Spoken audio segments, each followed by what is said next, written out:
ಕರ್ನಾಟಕದ number 1 PU college Excel PU college Guruvayanakere. ದರ್ಶನ್ಗೆ ತಿಂಗಳಿಗೊಮ್ಮೆ ಚಾದರ್ ಮತ್ತೆ ಬಟ್ಟೆ ಬದಲಿಸೋದಕ್ಕೆ ಸೂಚನೆಯನ್ನು ನೀಡಲಾಗಿದೆ. 57ನೇ CCH ಕೋರ್ಟ್ನಿಂದ ಅಧಿಕಾರಿಗಳಿಗೆ ಕೋರ್ಟ್ ಸೂಚನೆಯನ್ನು ನೀಡಿರುವಂಥದ್ದು. ಬೇರೆ ಬ್ಯಾರಕ್ಗೆ ಶಿಫ್ಟ್ ಮಾಡುವಂತಹ ಆಯ್ಕೆ ಅಧಿಕಾರಿಗಳಿಗೆ ಬಿಡಲಾಗಿದೆ.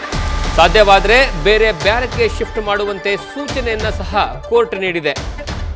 ಈ ಮೂಲಕವಾಗಿ ದರ್ಶನ್ ಬಹು ನಿರೀಕ್ಷಿತವಾಗಿ ಬಹಳಷ್ಟು ದಿನಗಳಿಂದ ಏನಂದ್ರೆ ಚಾದರ್ ಮತ್ತೆ ಬಟ್ಟೆ ವಿಚಾರವಾಗಿ ಏನು ಇದು ದೊಡ್ಡ ಮಟ್ಟದಲ್ಲಿ ಚರ್ಚೆಯನ್ನು ನಡೆಸ್ತಾ ಇದ್ರು. ಅದರಲ್ಲೂ ಪ್ರಮುಖವಾಗಿ ಕೋರ್ಟ್ ಮೆಟ್ಟಿಲೇನ ಏರಿದ್ರಲ್ಲ, ಈ ವಿಚಾರಕ್ಕೆ ಸಂಬಂಧಪಟ್ಟ ಹಾಗೆ ಈಗ ಕೋರ್ಟ್ ಆದೇಶವನ್ನ ಕೊಟ್ಟಿದೆ. 57ನೇ CCHS ಕೋರ್ಟ್ನಿಂದ ಆದೇಶ ಕೊಟ್ಟಿರುವಂಥದ್ದು.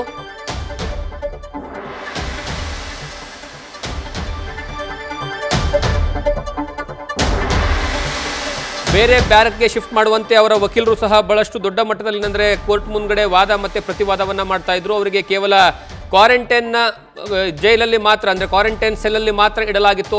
ಅವರಿಗೆ ಬೇರೆ ಕಡೆಗೆ ಶಿಫ್ಟ್ ಮಾಡಿಲ್ಲ. ಇದು ಬಹಳಷ್ಟು ಅಂದರೆ ಮಾನಸಿಕವಾಗಿ ಹಿಂಸೆಯನ್ನ ಆಗ್ತಾ ಇದೆ ದರ್ಶನ್ಗೆ ಅನ್ನುವಂತಹ ವಿಚಾರಕ್ಕೆ ಸಂಬಂಧಪಟ್ಟ ಹಾಗೆ ಸ್ವತಃ ದರ್ಶನ್ ಪರವಾಗಿರ್ತಕ್ಕಂತಹ ವಕೀಲರು ಈ ಹಿಂದೆ ಕೋರ್ಟ್ ಮುಂದೆ ವಾದವನ್ನ ಮಂಡನೆ ಮಾಡಿದ್ರು.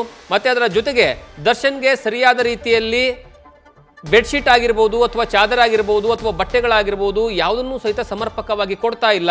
ಮತ್ತೆ ಹೊರಗಡೆ ಯಾವುದೇ ಕಾರಣಕ್ಕೂ ಸಹ ವಾಕ್ ಮಾಡೋದಕ್ಕೂ ಅವಕಾಶವನ್ನ ಕೊಡ್ತಾ ಇಲ್ಲ ಅನ್ನುವಂತಹ ವಿಚಾರಕ್ಕೆ ಸಂಬಂಧಪಟ್ಟ ಹಾಗೆ ದೊಡ್ಡ ಮಟ್ಟದಲ್ಲಿ ಏನಂದ್ರೆ ಚರ್ಚೆ ನಡೀತಾ ಇತ್ತು. ಮತ್ತೆ ಸ್ವತಃ 2-3 ಸಾರಿ ದರ್ಶನ್ ಪರವಾಗಿರ್ತಕ್ಕಂತಹ ವಕೀಲರು ಕೋರ್ಟ್ ಮುಂದ್ಗಡೆ ವಾದವನ್ನ ಮಂಡನೆ ಮಾಡಿದ್ರು. ಮತ್ತೆ ಕೊನೆಗೆ ಅಂತಿಮವಾಗಿ ಯಾವ ಮಟ್ಟಕ್ಕೆ ಅಂದ್ರೆ ಸ್ವತಃ ಕೋರ್ಟ್ ಆದೇಶನದಂತೆ ನಿರ್ದೇಶನದಂತೆ ಸ್ವತಃ ಅಧಿಕಾರಿಗಳು ಹೋಗಿ ಕೋರ್ಟ್ನ ಆವರಣದಲ್ಲಿ ಯಾವ ರೀತಿಯಾದಂತಹ ಪರಿಸ್ಥಿತಿ ಇದೆ ಮತ್ತೆ ದರ್ಶನ್ಗೆ ಯಾವ ರೀತಿಯಾದಂತಹ ಸೌಲಭ್ಯವನ್ನ ಕೊಡಲಾಗ್ತಿದೆ ಅನ್ನುವಂತಹ ವಿಚಾರಕ್ಕೆ ಸಂಬಂಧಪಟ್ಟ ಹಾಗೆ ನೋಡ್ಕೊಂಡು ಬಂದಿದ್ರು. ಈಗ ಅದಕ್ಕೆ ಸಂಬಂಧಪಟ್ಟ ಹಾಗೆ ಒಂದು ಆದೇಶ ಈಗಾಗಲೇ ಬಂದಿದೆ. ತಿಂಗಳಿಗೊಮ್ಮೆ ಚಾದರ್ ಮತ್ತೆ ಬಟ್ಟೆಯನ್ನ ಬದಲಿಸೋದಕ್ಕೆ ಕೋರ್ಟ್ ಸೂಚನೆಯನ್ನ ಕೊಟ್ಟಿದೆ. ಅದರ ಜೊತೆಗೆ ಬಹಳಷ್ಟು ಇಂಪಾರ್ಟೆಂಟ್ ವಿಚಾರ ಏನು ಅಂದರೆ ಬ್ಯಾರೆಕ್ ಶಿಫ್ಟ್ ಮಾಡುವಂತಹ ವಿಚಾರ.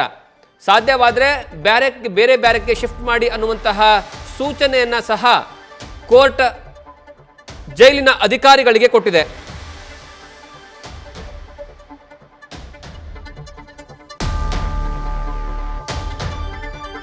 ಇವತ್ತು ಬೆಂಗಳೂರಿನ 57ನೇ CCHS ಕೋರ್ಟ್ನಲ್ಲಿ ಏನಂದ್ರೆ ಮತ್ತೆ ವಾದ ಮತ್ತೆ ಪ್ರತಿವಾದಗಳು ನಡೆಯುತ್ತೆ. ಆ ಸಂದರ್ಭದಲ್ಲಿ ಈ ಎಲ್ಲ ವಿಚಾರಗಳ ಬಗ್ಗೆ ಕೋರ್ಟ್ ಆದೇಶವನ್ನು ಕೊಡುತ್ತೆ. ಮತ್ತೆ ಅಕ್ಟೋಬರ್ 31ಕ್ಕೆ ವಿಚಾರಣೆಯನ್ನು ಸಹಿತ ಮತ್ತೆ ಕೋರ್ಟ್ ನಿಗದಿಪಡಿಸಿದೆ. ಇದು ಬಹಳಷ್ಟು ದೊಡ್ಡ ಮಟ್ಟಿಗೆ, ಯಾಕಂದ್ರೆ ಯಾವಾಗ ದರ್ಶನ್ 2ನೇ ಬಾರಿಗೆ ಜೈಲಿಗೆ ಹೋಗ್ತಾರಲ್ಲ, 2ನೇ ಬಾರಿಗೆ ಜೈಲಿಗೆ ಹೋದಂತಹ ಸಂದರ್ಭದಲ್ಲಿ ಅವರಿಗೆ ಕ್ವಾರಂಟೈನ್ ಜೈಲಿನಲ್ಲಿ ಇಡಲಾಗಿದೆ. ಮತ್ತೆ ಯಾವುದೇ ಕಾರಣಕ್ಕೂ ಬೇರೆ ಕೈದಿಗಳ ಜೊತೆ ಮಾತನಾಡೋದಕ್ಕಾಗಲಿ ಅಥವಾ ಏನಂದ್ರೆ ಸಾಮಾನ್ಯವಾಗಿರುವಂತಹ ಬ್ಯಾರಕ್ಗೆ ಶಿಫ್ಟ್ ಮಾಡುವಂತಹ ಕೆಲಸವನ್ನ ಯಾವುದೇ ಕಾರಣಕ್ಕೂ ಮಾಡ್ತಾ ಇರಲಿಲ್ಲ ಅನ್ನುವಂತಹ ವಿಚಾರವನ್ನ ದರ್ಶನ್ ಪರವಾಗಿರ್ತಕ್ಕಂತಹ ವಕೀಲರು ಕೋರ್ಟ್ ಮುಂದ್ಗಡೆ ವಾದವನ್ನ ಮಂಡನೆ ಮಾಡುವಂತಹ ಕೆಲಸವನ್ನ ಮಾಡಿದ್ರು. ಆದರೆ ಅದಕ್ಕೆ ದೊಡ್ಡ ಮಟ್ಟದಲ್ಲಿ ಪ್ರತಿರೋಧವನ್ನ ಸರ್ಕಾರದ ಪರವಾಗಿರ್ತಕ್ಕಂತಹ ವಕೀಲರು ಸಹಿತ ವಿರೋಧವನ್ನ ವ್ಯಕ್ತಪಡಿಸಿದ್ರು.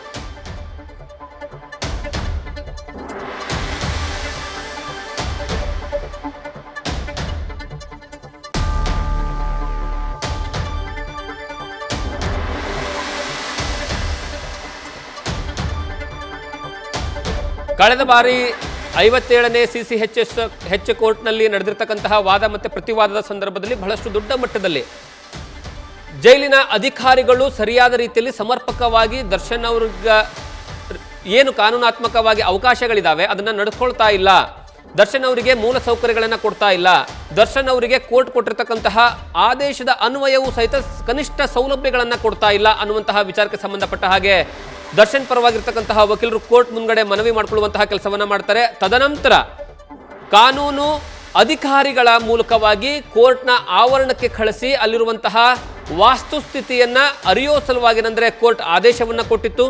ಅದರ ಅನ್ವಯವಾಗಿ ಸ್ವತಃ ಕಾನೂನಿನ ಅಧಿಕಾರಿಗಳು ಹೋಗಿ ಕೋರ್ಟಿನ ಒಳಭಾಗದಲ್ಲಿ ಯಾವ ರೀತಿಯಾದಂತಹ ವ್ಯವಸ್ಥೆ ಕೊಟ್ಟಿದ್ದಾರೆ ಅನ್ನುವಂತಹ ವಿಚಾರಗಳನ್ನ ವರದಿನ ರೆಡಿ ಮಾಡಿ ತದನಂತರ ಅದು ಕೋರ್ಟ್ಗೆ ಸಬ್ಮಿಟ್ ಮಾಡುವಂತಹ ಕೆಲಸವನ್ನ ಮಾಡಿದ್ರು. ಇದಕ್ಕೆ ಸಂಬಂಧಪಟ್ಟ ಹಾಗೆ ಮತ್ತಷ್ಟು ಮಾಹಿತಿಯನ್ನು ನಮ್ಮ ಪ್ರತಿನಿಧಿ ಸಂದೇಶ್ ಕೊಡ್ತಾರೆ. ಸಂದೇಶ್, ಇವತ್ತು ಕೋರ್ಟ್ನಲ್ಲಿ ಯಾವೆಲ್ಲ ವಿಚಾರಗಳು ಪ್ರಸ್ತಾಪ ಆಯಿತು ಮತ್ತೆ ಕೋರ್ಟ್ ಕೊಟ್ಟಿರತಕ್ಕಂತಹ ಆದೇಶ ಏನು, ಇದರಿಂದ ದರ್ಶನ್ ಅವರಿಗೆ ಯಾವ ರೀತಿಯಾದಂತಹ ಅನುಕೂಲ ಆಗುತ್ತೆ ಅಂತ? ಜಗದೀಶ್, ಇಲ್ಲಿ ರೇಣುಕಾಸ್ವಾಮಿ ಪ್ರಕರಣಕ್ಕೆ ಸಂಬಂಧಪಟ್ಟಂತೆ ಅಂದ್ರೆ ರೇಣುಕಾಸ್ವಾಮಿ ಕೊಲೆ ಪ್ರಕರಣಕ್ಕೆ ಸಂಬಂಧಪಟ್ಟಂತೆ ಇವತ್ತು ದರ್ಶನ್ ಮತ್ತೆ ಇತರ ಆರೋಪಿಗಳು ಕೋರ್ಟ್ ನಲ್ಲಿ ಹಾಜರಾಗ್ತಾರೆ. ಅಂದ್ರೆ ವಿಡಿಯೋ ಕಾನ್ಫರೆನ್ಸ್ ಮೂಲಕ 7 ಜನ ಆರೋಪಿಗಳು ಕೂಡ ಪರಪ್ಪನ ಅಗ್ರಹಾರ ಜೈಲಿನಿಂದ ಹಾಜರಾಗ್ತಾರೆ. ಯಾಕಂದ್ರೆ ಇವತ್ತು ರೆಗ್ಯುಲರ್ ವಿಚಾರಣೆ ಇದ್ದಿದ್ರಿಂದ ಆ ವಿಚಾರಣೆ ಹಿನ್ನೆಲೆಯಲ್ಲಿ ದರ್ಶನ್, ಪವಿತ್ರ ಗೌಡ ಸೇರಿದಂತೆ 7 ಜನರು ಕೂಡ ವಿಡಿಯೋ ಕಾನ್ಫರೆನ್ಸ್ ಮೂಲಕ ಹಾಜರಾಗ್ತಾರೆ. ಈ ಸಂದರ್ಭದಲ್ಲಿ ದರ್ಶನ್ ಅವರು ಹಣೆಗೆ ಕುಂಕುಮ ಇಟ್ಟು, ಅಂದ್ರೆ ಕಳೆದ ಬಾರಿ ಯಾವ ರೀತಿ ಹಾಜರಾಗಿದ್ರು ಅದೇ ರೀತಿಯಲ್ಲಿ ಹಣೆಗೆ ಕುಂಕುಮ ಇಟ್ಟು ಕಪ್ಪು ಟಿ ಶರ್ಟ್ ಅನ್ನ ಧರಿಸಿ ಹಿಂದಕ್ಕೆ ಕೈ ಕಟ್ಟಿ ವಿಡಿಯೋ ಕಾನ್ಫರೆನ್ಸ್ ನಲ್ಲಿ ಹಾಜರಾಗ್ತಾರೆ. ಅದಾದ ನಂತರ ರೆಗ್ಯುಲರ್ ವಿಚಾರಣೆ ಏನಿದೆ ಆ ಒಂದು ವಿಚಾರಣೆಯನ್ನ ಅಕ್ಟೋಬರ್ 31ಕ್ಕೆ ಮುಂದೂಡಲಾಗುತ್ತೆ. ಅಂದ್ರೆ ಅಕ್ಟೋಬರ್ 31ಕ್ಕೆ ಆ ಒಂದು ವಿಚಾರಣೆಯನ್ನ ಮುಂದೂಡಲಾಗುತ್ತೆ. ಜೊತೆಗೆ ಇಲ್ಲಿ ಪ್ರಮುಖವಾಗಿರುವಂತದ್ದು ಚಾರ್ಜಸ್ ಫ್ರೇಮ್ಗೆ ಸಂಬಂಧಪಟ್ಟಂತೆ ಸಾಕಷ್ಟು ಚರ್ಚೆಗಳು ಕೂಡ ಆಗ್ತಾ ಇದೆ. ಯಾಕಂದ್ರೆ ಇಲ್ಲಿ ಕೇಸ್ನ ಟ್ರಯಲ್ ಅನ್ನ ಮುಂದೂಡುವಂತ ಕೆಲಸವನ್ನ ದರ್ಶನ್ ಪರ ವಕೀಲರು ಹಾಗೆ ಬೇರೆ ಆರೋಪಿಗಳ ಪರ ವಕೀಲರು ಕೂಡ ಮಾಡ್ತಾ ಇದ್ದಾರೆ ಅಂತ SPP ಪ್ರಸನ್ನ ಕುಮಾರ್ ಅವರು ಕೂಡ ಒಂದು ಮೆಮೋವನ್ನ ಸಲ್ಲಿಸಿದ್ರು.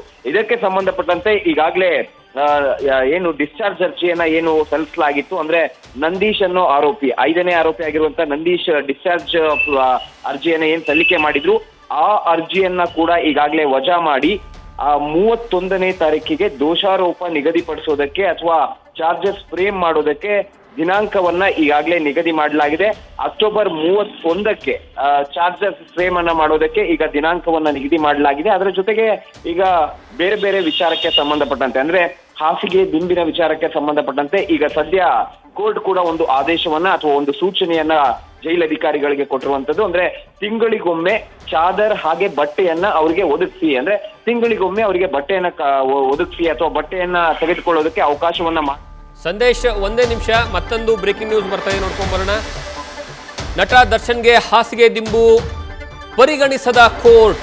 ಹಾಸಿಗೆ ದಿಂಬು ಕೋರಿ ಅರ್ಜಿ ಸಲ್ಲಿಸಿರುವಂತಹ ನಟ ದರ್ಶನ್ ಈ ಹಿಂದೆ ಅರ್ಜಿಯನ್ನ ಸಲ್ಲಿಸಿದ್ರು. ನನಗೆ ಹಾಸಿಗೆ ಮತ್ತು ದಿಂಬನ್ನ ಕೊಡಿ ಅನ್ನುವಂತಹ ಮನವಿಯನ್ನ ಮಾಡಿಕೊಂಡಿದ್ರು. ಆದರೆ ಈ ಬಗ್ಗೆ ಏನೂ ಸೂಚನೆಯನ್ನ ಕೊಡದ ಕೋರ್ಟ್ ಕೇವಲ ಬೆಡ್ಶೀಟ್ ಮತ್ತು ಬಟ್ಟೆಗಳನ್ನ ಮಾತ್ರ ಕೊಡಲಷ್ಟೇ ಸೂಚನೆಯನ್ನ ನೀಡಿದ್ದಾರೆ. ಈ ಮೂಲಕವಾಗಿ ದರ್ಶನ್ ಬಹು ನಿರೀಕ್ಷಿತವಾಗಿ ಬೇಡಿಕೆಯನ್ನ ಇಟ್ಟಿರುವಂತದ್ದು. ಯಾವಾಗ 2ನೇ ಬಾರಿಗೆ ಪರಪ್ಪನ ಅಗ್ರಹಾರ ಜೈಲಿಗೆ ಶಿಫ್ಟ್ ಆಗ್ತಾರಲ್ಲ ಆವಾಗಿಂದನೂ ಅವರು ಕೇಳ್ತಾ ಇರುವಂತದ್ದು 2 ವಿಚಾರಗಳು. ಹಾಸಿಗೆ ಮತ್ತು ದಿಂಬನ್ನ ಕೊಡೋದಕ್ಕೆ ಅವಕಾಶವನ್ನ ಮಾಡಿಕೊಡ್ಬೇಕು, ಆ ಮೂಲಕವಾಗಿ ಕೋರ್ಟ್ ಅಧಿಕಾರಿಗಳಿಗೆ ಸೂಚನೆಯನ್ನ ಕೊಡಬೇಕು, ಪೊಲೀಸ್ ಅಧಿಕಾರಿಗಳಿಗೆ ಮತ್ತು ಪರಪ್ಪನ ಅಗ್ರಹಾರದ ಅಧಿಕಾರಿಗಳೇನಿದ್ದಾರೆ ಅವರಿಗೆ ಸೂಚನೆಯನ್ನ ಕೊಡಬೇಕು ಅನ್ನುವಂತಹ ವಿಚಾರವನ್ನ ಹೇಳಿತ್ತು. ಆದರೆ ಈಗ ಕೋರ್ಟ್ ಅದನ್ನ ಪರಿಗಣಿಸಿಲ್ಲ. ಇದರ ಬಗ್ಗೆ ಹೆಚ್ಚಿನ ಮಾಹಿತಿಯನ್ನ ನಮ್ಮ ಪ್ರತಿನಿಧಿ ಸಂದೇಶ್ ಕೊಡ್ತಾ ಇದ್ರು. ಸಂದೇಶ್, ಈಗ ದಿಂಬು ಮತ್ತೆ ಹಾಸಿಗೆ ವಿಚಾರವಾಗಿ ಏನಂತ ಹೇಳ್ತು ಕೋರ್ಟ್ ಅಂತ? ಜಗದೀಶ್, ಈಗ ಪ್ರಮುಖವಾಗಿರುವಂತ ವಿಚಾರ ಅಂದ್ರೆ ಇವರು ದಿಂಬು ಮತ್ತೆ ಹಾಸಿಗೆಗೆ ಒಂದು ಮನವಿಯನ್ನ ಮಾಡಿ ಅರ್ಜಿಯನ್ನ ಏನ್ ಸಲ್ಲಿಸಿದ್ರು ಆ ಅರ್ಜಿ ಎಲ್ಲೋ ಒಂದ್ ಕಡೆ ಆ ಅರ್ಜಿಯನ್ನ ತಿರಸ್ಕಾರ ಮಾಡಿದೆ ಅಂತಾನೆ ಹೇಳ್ಬೋದು. ಯಾಕಂದ್ರೆ ಎಲ್ಲವೂ ಕೂಡ ಜೈಲಿನ ಅಧಿಕಾರಿಗಳಿಗೆ ಬಿಟ್ಟಂತ ವಿಚಾರ ಅನ್ನೋದನ್ನ ಇಲ್ಲಿ ಕ್ಲಿಯರ್ ಕಟ್ ಆಗಿ ಹೇಳ್ತಾರೆ. ಜೊತೆಗೆ ಇಲ್ಲಿ ಬೇರೆ ಬ್ಯಾರಕ್ಗೆ ಶಿಫ್ಟ್ ಮಾಡೋದಕ್ಕೆ ಅಥವಾ ಬೇರೆ ಬ್ಯಾರಕ್ಕಿಗೆ ನಮ್ಮನ್ನ ಶಿಫ್ಟ್ ಮಾಡಬೇಕು, ಈಗ ಕ್ವಾರಂಟೈನ್ ಸೆಲ್ ಅಲ್ಲಿ ನಮ್ಮನ್ನ ಇಡ್ಲಾಗಿದೆ, ಹಾಗಾಗಿ ಜನರಲ್ ಬ್ಯಾರಕ್ಕಿಗೆ ನಮ್ಮನ್ನ ಶಿಫ್ಟ್ ಮಾಡಬೇಕು ಅಂತ ಒಂದು ಅರ್ಜಿಯಲ್ಲಿ ಮನವಿ ಮಾಡಿದ್ರು. ಅದರ ಜೊತೆಗೆ ಹಾಸಿಗೆ ದಿಂಬಿನ ವಿಚಾರಕ್ಕೆ ಸಂಬಂಧಪಟ್ಟಂತೆ ಕೂಡ ಮನವಿಯನ್ನ ಮಾಡ್ಕೊಂಡಿದ್ರು. ಆದ್ರೆ ಈಗ ಕೋರ್ಟ್ ನೀಡುವಂತ ಆದೇಶ ಏನಿದೆ ಆ ಆದೇಶದಲ್ಲಿ ಕ್ಲಿಯರ್ ಕಟ್ ಆಗಿ ಹೇಳ್ತಾರೆ, ತಿಂಗಳಿಗೊಮ್ಮೆ ಒಂದು ಚಾದರ್ ಮತ್ತೆ ಬಟ್ಟೆಯನ್ನ ಒದಗಿಸೋದಕ್ಕೆ ಅವಕಾಶ ಕೊಡಿ. ಯಾಕಂದ್ರೆ ಹಳೆ ಬಟ್ಟೆಯನ್ನ ಹಾಕಿ ನಮ್ಗೆ ಫಂಗಸ್ ಆಗ್ತಾ ಇದೆ ಅನ್ನೋ ಒಂದು ಮಾತನ್ನ ದರ್ಶನ್ ಅವರು ಕೂಡ ಹೇಳಿದ್ರು. ಹಾಗಾಗಿ ಈಗ ಸದ್ಯ ಜೈಲಧಿಕಾರಿಗಳಿಗೆ ತಿಂಗಳಿಗೊಮ್ಮೆ ಒಂದು ಚಾದರನ್ನ ಅಂದ್ರೆ ಒಂದು ರೀತಿಯ ಬೆಡ್ಶೀಟ್ ಅನ್ನ ಜೊತೆಗೆ ಬಟ್ಟೆಯನ್ನ ಒದಗಿಸೋದಕ್ಕೆ ಈಗ ಸೂಚನೆಯನ್ನ ಕೊಟ್ಟಿದ್ದಾರೆ. ಜೊತೆಗೆ ಬೇರೆ ಬ್ಯಾರಕ್ಕಿಗೆ ಶಿಫ್ಟ್ ಮಾಡೋದಕ್ಕೆ ಸಂಬಂಧಪಟ್ಟಂತೆ ಆ ಒಂದು ಆಯ್ಕೆ ಜೈಲಿನ ಅಧಿಕಾರಿಗಳಿಗೆ ಬಿಟ್ಟಂತ ವಿಚಾರ ಅನ್ನೋದನ್ನ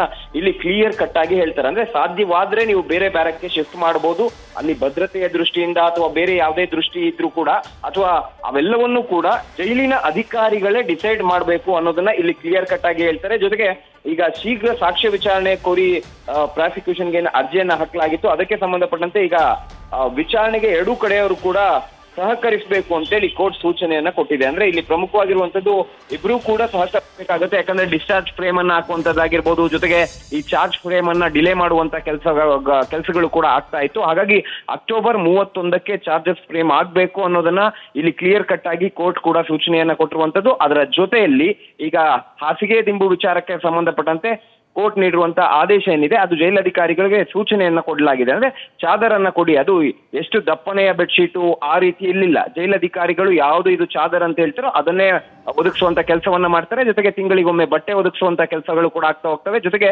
ಬೇರೆ ಒಂದು ಬ್ಯಾರಕ್ಗೆ ಶಿಫ್ಟ್ ಮಾಡುವಂತಹ ವಿಚಾರ ಅದು ಕಂಪ್ಲೀಟ್ ಆಗಿ ಜೈಲಧಿಕಾರಿಗಳಿಗೆ ಬಿಟ್ಟಂತ ಅಥವಾ ಜೈಲಧಿಕಾರಿಗಳ ವಿವೇಚನೆಗೆ ಬಿಟ್ಟಂತ ವಿಚಾರ ಅನ್ನೋದನ್ನ ಇಲ್ಲಿ ಕ್ಲಿಯರ್ ಕಟ್ ಆಗಿ ಕೋರ್ಟ್ ಆದೇಶವನ್ನ ನೀಡಿರುವಂತದ್ದು. Jagadish, thank you Sandesh.